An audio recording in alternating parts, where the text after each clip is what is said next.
bà dương về một chút này là vẽ trong còi bà vẽ trong còi nó chỉ vẽ chùm nuôi bà bàn tay ơi sẽ là bà hơi mà rương trong còi sân bà rương đâu khẳng khát ở bên tây miền Tây bà ta rương tệ tông anh vọt xa để cài tiết đây bà chơiคือปัจจุบันในพงปาเลไลปีจำตัวตนังการอนุวัตฟ้ากรมระบบตลาดการขายบันทีมันเจได้วิวิตจมวยนี้ระยะเป็ดดับรำชนะมันจุดติดทอง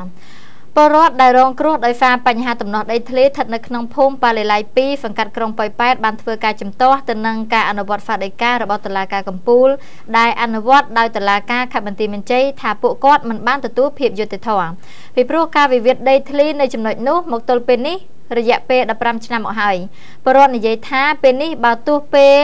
รอดมนตรีกระฟงจุดทว่าบันเชนลิคัดเอาฝรั่งดำบงคาดปะกาอนุวัตฟาดได้กาแต่เกในแต่บรรโตอนุวัตเตียดจ้า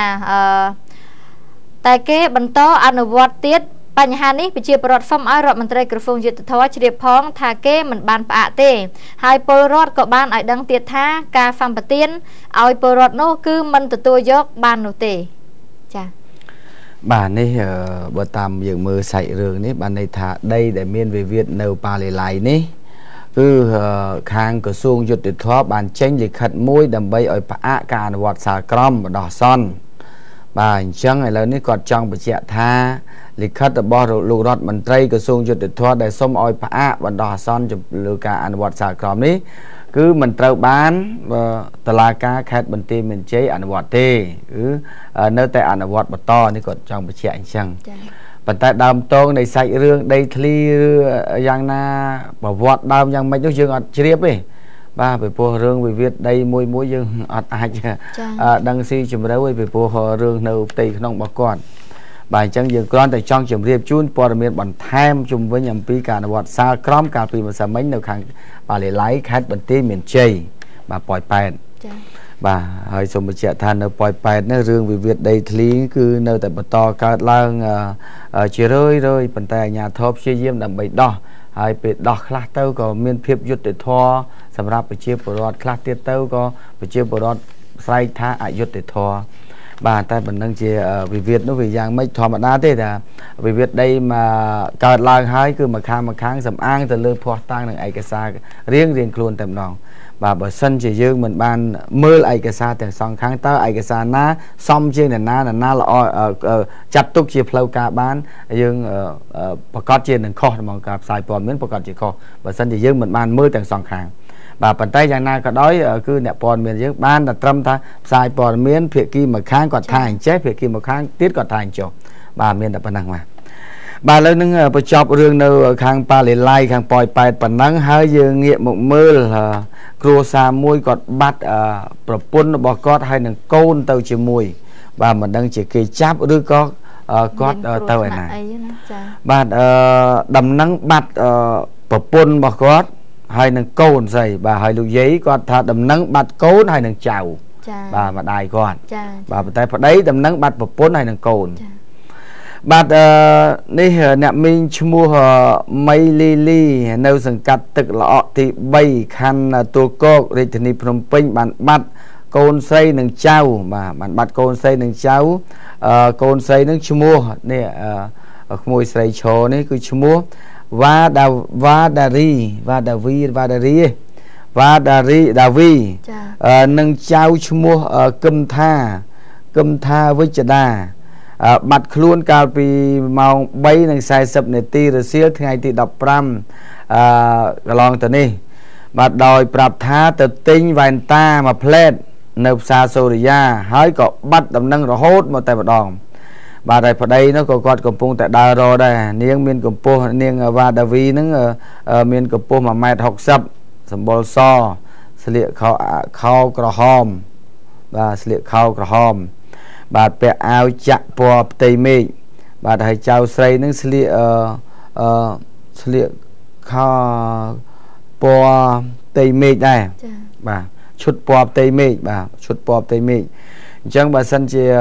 môi xây bàn đăng tầm năng rư có prey mất bao dương bàn squall niên đôi phân phía kháng lớn ní xong chun tầm năng ní một oi mà đai hay nâng bập đây là bà quạt bàn chiếp chỉ bọn miền phong bộ mà quạt này này mà đai này có phong tại miền chừng ngư ngôn đâu em mình tì pet បាទម្ដាយនាងកំពុងតែមានជំងឺធ្ងន់នៅមន្ទីរពេទ្យហើយអាចតាក់ទងមកលេខទូរស័ព្ទ012 45 55 65បាទអាចតាក់ទងមកហងមាសតមកក៏បានដែរចាំខ្ញុំតទេប្រាប់គាត់ទៅបន្តចាបាទឥឡូវនេះម្សិលមិញខ្ញុំបានយកជំនួយទៅឲ្យកុមារកំព្រាបាទកុមារកំព្រារស្មីកម្ពុជានៅខាងបឹងទំពុនបាទហើយនឹងយកជំនួយទៅឲ្យក្មួយស្រីដែលកូនតាមផ្លូវបាទអញ្ចឹងព្រឹកកាលពីល្ងាចមិញរសៀលទៅហើយរសៀលថ្ងៃត្រង់ទេណាថ្ងៃត្រង់យើងផ្សាយចប់យើងផ្សាយចប់ខ្ញុំយកជំនួយមនុស្សធម៌ដែលប្រិមិត្តរបស់យើងបានឲ្យមកនេះគឺខ្ញុំបានយកទៅដល់អង្គការកុមារកំព្រានៅខាងបឹងទំពុនហ្នឹងបាទនេះមានអង្គបាទមានអង្គមានមីហើយជាមួយនឹងបងស្រីជាបាទដងក្អូបអត់ទេបងស្រីគាត់នៅខាងនគរបាលជាតិបាទនគរបាលជាតិបាទគាត់បាននាំយកនៅថវិកាមានថវិកាទៅ40,000 រៀលហើយនឹងមានមីមានត្រីខហើយនឹងមានអង្គប្រិមិត្តរបស់យើងពីមុននោះទេដែលគាត់ផ្ញើមក500 គីឡូក្រាមហើយនឹងក៏មានប្រិមិត្តរបស់យើងដែលបានផ្ដល់មកខ្ញុំរកឈ្មោះអត់ឃើញគាត់ជូនប៊ិចប្រមាណនេះនោះប៊ិចបាត់ឈ្មោះគាត់ប៊ិចឡើងមកកេះបាទមកកេះពេញហើយអរគុណបងប្រហយដែលបានកណ្ដុងទេមកខ្ញុំរកមើលกระดาษដែលឈ្មោះរបស់បងអត់ឃើញដើម្បីផ្សាយតែប៊ិចរបស់បងបានដល់ហើយប៊ិចមកកេះធំហើយនឹងប៊ិចមកនេះទៀតផ្ញើមកឲ្យខ្ញុំហើយនេះបងស្រីគាត់នៅខាងស្នងការអគ្គស្នងការនគរបាលជាតិគាត់បានឃើញក្មេងតូចនេះដែលគួរឲ្យអាណិតដោយសារតែកុមារកំព្រាស្ថិតនៅក្នុងមណ្ឌលកុមារកំព្រារស្មីកម្ពុជានៅបឹងទំពុនបាទខណ្ឌមានជ័យបាទតាមពិតកន្លែងនេះខ្ញុំទៅឲ្យញឹកញាប់ដោយសារតែប្រិមិត្តរបស់យើងតាំងក្រៅប្រទេសនិងក្នុងប្រទេសគាត់ឃើញចេះទៅយកទៅទៀតនាំខ្ញុំទៅទៀតបាទឲ្យឃើញខ្ញុំទៅនោះនាំទៅទៀតបាទនេះទស្សនិកជនដែលខ្ញុំយកទៅកាលពីម្សិលមិញបាទឥឡូវសូមបញ្ចប់រឿងកុមារកំព្រាប៉ុណ្ណឹងដែលជំនួយទៅដល់ហ្នឹងឥឡូវយើងមើលជំនួយទៅដល់ខាងក្មួយស្រីបាទក្មួយស្រីដែលគាត់ឆ្លងសម្រាប់កូនតាមផ្លូវចា៎បាទម្សិលមិញនេះខ្ញុំបានយកអង្ករមួយបេ50 គីឡូក្រាមទៅដល់មន្ទីរពេទ្យបង្អែកពោធិ៍ចិនតុងដោយសារតែក្មួយស្រីដែលសម្រាប់កូនតាមផ្លូវនោះគឺនៅព្យាបាលនៅក្នុងមន្ទីរពេទ្យបង្អែកនេះនៅឡើយទេហើយកូនដែលបានសម្រាប់នៅតាមផ្លូវនោះត្រូវបានស្លាប់ទៅហើយបាទត្រូវបានស្លាប់ទៅហើយប៉ុន្តែយ៉ាងណាក៏ដោយទោះបីកូនស្លាប់ប៉ុន្តែម្ដាយនៅក្នុងមន្ទីរពេទ្យនៅឡើយទេយើងបានយកជំនួយទាំងអស់នេះទៅដល់មន្ទីរពេទ្យបង្អែកពោធិ៍ចិនតុងដើម្បីយកជំនួយដែលបានប្រិមិត្តរបស់យើងបានផ្ដល់មកឲ្យនេះបាទដែលជំនួយនោះយើងនៅតែមានបន្តបន្ទាប់ដែលសម្រាប់ទៅដល់គាត់បាទនេះខ្ញុំចូលទៅដល់ឃើញគាត់ប្តីប្រពន្ធដែលគាត់នៅក្នុងនោះបាទនេះក្មួយស្រីហើយប្តីធ្វើការសំណង់បាទពេលដែលខ្ញុំទៅដល់គឺប្តីនៅខាងក្រៅនោះហើយកូនក៏នៅតិចទៀតមកដល់ហើយបាទខ្ញុំសួរគាត់ថាចុះមានបានទៅពិនិត្យពុះពងអីទេនៅពេលដែលមុនពេលសម្រាលនឹងថាខ្លួនបានទៅដែរប៉ុន្តែដោយសារតែខ្លួននឹងមិនមានថវិកាគ្រប់គ្រាន់ដើម្បីទៅពិនិត្យឲ្យទៀងទាត់នោះណាបាទអញ្ចឹងហើយណាមួយប្តីនេះធ្វើការសំណងប្រាក់បៀវត្តនឹងវាតិចតួចមិនគ្រប់គ្រាន់ហើយជាមួយនឹងកូន2កូនស្រី2នេះបាទអញ្ចឹងហើយបានតិចតួចមកដើម្បីផ្គត់ផ្គង់សម្រាប់តែការហូបចុកប្រចាំថ្ងៃមិនទាំងគ្រប់ផងបាទអញ្ចឹងនៅពេលនេះក្រុមម្ចាស់ជំនួយដែលដល់តាមហងមាសនេះគឺបានយកទៅដល់គោលដៅហើយខ្ញុំក៏បានជម្រាបជូនទៅខាងប្តីនោះដែរធ្វើម៉េចទោះបីកើតនៅក្នុងតកូលក្រយ៉ាងណាក៏ដោយក៏យើងត្រូវតែខំប្រឹងតស៊ូនៅក្នុងជីវិតដើម្បីឲ្យបានឈ្នះនៅការមន្ទិលសង្ស័យដែលយើងគិតថាក្រទៅហើយកុំខំប្រឹងរកធ្វើអីទៀតបើវាអត់អីស៊ីទៅហើយបាត់បង់នៅការតស៊ូរបស់ខ្លួនគឺមិនមែនទេមនុស្សណាក៏ដោយក៏គេត្រូវការតស៊ូនៅក្នុងជីវិតដែរបាទអញ្ចឹងទឹកប្រាក់ទាំងអស់នេះគឺយើងបានមកពីជំនួយមនុស្សធម៌បាទក្នុងនេះយើងមានបាទជំនួយដែលត្រូវជម្រាបជូនសិនព្រោះមានខ្លះជំនួយទៅជួយមកក្មួយស្រីខ្លះជំនួយជួយសម្រាប់ជនក្រីក្រដទៃទៀតនៅតាមបណ្ដាខេត្តបាទជាក់ស្ដែងដូចជាលោក គួយជុនហៀងបាទលោកគួយជុនហៀងគាត់រស់នៅគាត់ជាម្ចាស់ហាងChina Vogue បាទរស់នៅរដ្ឋតិចសាសសហរដ្ឋអាមេរិកឧបត្ថម្ភមកចំនួន$100សហរដ្ឋអាមេរិកសម្រាប់ក្មួយស្រីដែលសម្រាប់កូនហ្នឹងបាទលោកយាយឧបាសិកាអៀមសុខុមនិងលោកជំទាវលុចណាវីនៅហាងបដូរប្រាក់មានឧបត្ថម្ភចំនួន$50សហរដ្ឋអាមេរិកបាទលោក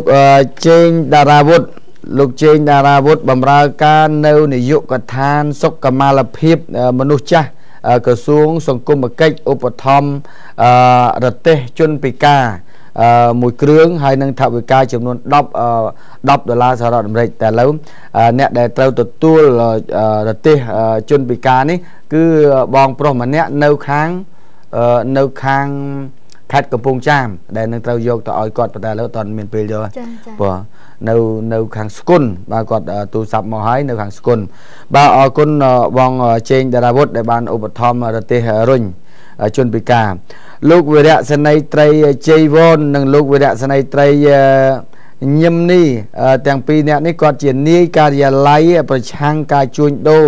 កងរាជវុធហត្ថលើផ្ទៃប្រទេសឧបត្ថម្ភចំនួន$50សហរដ្ឋអាមេរិកសម្រាប់ឧបត្ថម្ភសម្រាប់ជនក្រីក្រដែលហងមាសទៅចែកកន្លែងណាយកទៅចោះបាទលោកឡាំសុវង្សបាទជាកូនអ្នកតំណាងរាស្ត្រនៅខាងខេត្តរតនគិរីឧបត្ថម្ភចំនួន$30,000លោកស្រីនួនមុនីរតឧបត្ថម្ភចំនួន$50សហរដ្ឋអាមេរិកសម្រាប់កុមារកំព្រាបាទចា៎មានចាឈ្មោះម៉ាក់ជលធាហៅហ្វ្រេតពេជ្រគឺគាត់ជូនសឹងនឹងលុយ$10ទៅឲ្យស្ត្រីដែលឆ្លងទន្លេនៅកណ្ដាលផ្លូវប្តីធ្វើសំណង់ចាហើយចាលោកហ្វ្រេម៉ាក់ជលធាដដែលគាត់គឺឧបត្ថម្ភលុយ$10ឲ្យទៅខាងពីអ្នកប្តីប្រពន្ធដែលត្រូវគេជះទឹកអាហ្វីតចាហើយគាត់ក៏ជូនទៅដល់ចាជូន$10ទៀតទៅឲ្យអ្នកនៅព្រំដែនប៉ោយប៉ែតដែលរស់នៅពីអ្នកម៉ែនិងកូនពោះធំចាអំណោយបន្តគឺអ្នកហ្វ្រេខុនហ្វគុនធីឧបត្ថម្ភ$20,000រៀលចាគឺជូនទៅដល់អូនហ្វ្រេដែលឆ្លងទន្លេប្តីជាកម្មករសំណង់ចាហើយម្នាក់ទៀតនេះគឺគាត់អត់បញ្ចេញឈ្មោះទេគាត់ជូនទៅដល់បងហ្វ្រេដែលគាត់ឆ្លងទន្លេប្តីធ្វើការសំណង់នោះ$50ចាបាទនេះជាជំនួយមនុស្សធម៌សម្រាប់ប្រិមិត្តរបស់យើងទស្សនាហងមាសទាំងក្នុងនិងក្រៅប្រទេសបាទហើយក៏ជូនដំណឹងដែរមិញនេះដែលយើងបានផ្សាយព័ត៌មានដំបូងដែលតកតងនឹងករណីគ្រោះថ្នាក់ចរាចរណ៍ដែលថាគ្រូបង្រៀននៅគ្រូបង្រៀននៅចម្រើនផលបាទចម្រើនផលដែលយើងមិញថាប្រពន្ធគាត់រកនោះតាមដំណឹងមួយចុងក្រោយគឺនេះបាទនេះដំណឹងមួយចុងក្រោយគឺនៅមន្ទីរពេទ្យកាល់ម៉ែតថាគាត់បានស្លាប់បាត់ទៅហើយបាទគួរឲ្យសោកសង្រេងណាស់ប្រពន្ធខំចាំមើលមកយប់ពេញហើយឥឡូវទីបំផុតគាត់បានស្លាប់នៅក្នុងមន្ទីរពេទ្យហើយបាទមុនមួយនោះស្លាប់នៅកន្លែងម្នាក់ទៅបាទយ៉ាងមិនទៅលោកហើយបានជាម៉ូតូរហូតដល់ស្លាប់ហ្នឹងបាទនេះជាការជូនដំណឹងមិញនេះខាងសាច់ញាតិគាត់ជូនដំណឹងពីខាងមន្ទីរពេទ្យកាល់ម៉ែតមកថាគាត់បានស្លាប់ទៅហើយបាទអរគុណទូទាំងអ្នកជនឥឡូវនេះដោយសារតែពេលវេលារបស់យើងដល់ម៉ោងទៅហើយបាទខ្ញុំជាមួយនឹងសេឡាក៏ត្រូវជម្រាបលាទូទាំងអ្នកជនត្រឹមម៉ោងប៉ុណ្ណេះហើយដោយសារតែថ្ងៃនេះជាថ្ងៃចុងសប្តាហ៍ផងខ្ញុំត្រូវចប់ហ្នឹងគឺមានកិច្ចការជាច្រើនទៀតដែលត្រូវធ្វើអញ្ចឹងសម្រាប់ថ្ងៃនេះខ្ញុំមួយសេឡាហើយមុននឹងជម្រាបលាទៅក៏សូមអរគុណចំពោះដៃគូពាណិជ្ជកម្មរបស់យើងដែលតែងតែគាំទ្រកម្មវិធីហងមាសតាំងពីដើមរហូតដល់ចប់អរគុណចំពោះប្រជាពលរដ្ឋរបស់យើងនៅទូទាំងប្រទេសនិងក្រៅប្រទេសដែលតែងតែគាំទ្រហងមាសឲ្យបានដំណើរការនៃការផ្សាយហើយទទួលគាំទ្រចំពោះព័ត៌មានផ្សេងបាទដោយសារថ្ងៃនេះចុងសប្តាហ៍សូមឲ្យដំណើរការកំសាន្តរបស់ទូទាំងអ្នកជនទៅកន្លែងណាឲ្យជួបតែសេចក្តីសុខបាទសម្រាប់ខ្ញុំពេលនេះជាមួយនឹងសេឡារួមជាមួយនឹងក្រុមការងារសូមជម្រាបលាយើងជួបគ្នានៅថ្ងៃច័ន្ទសប្តាហ៍ក្រោយ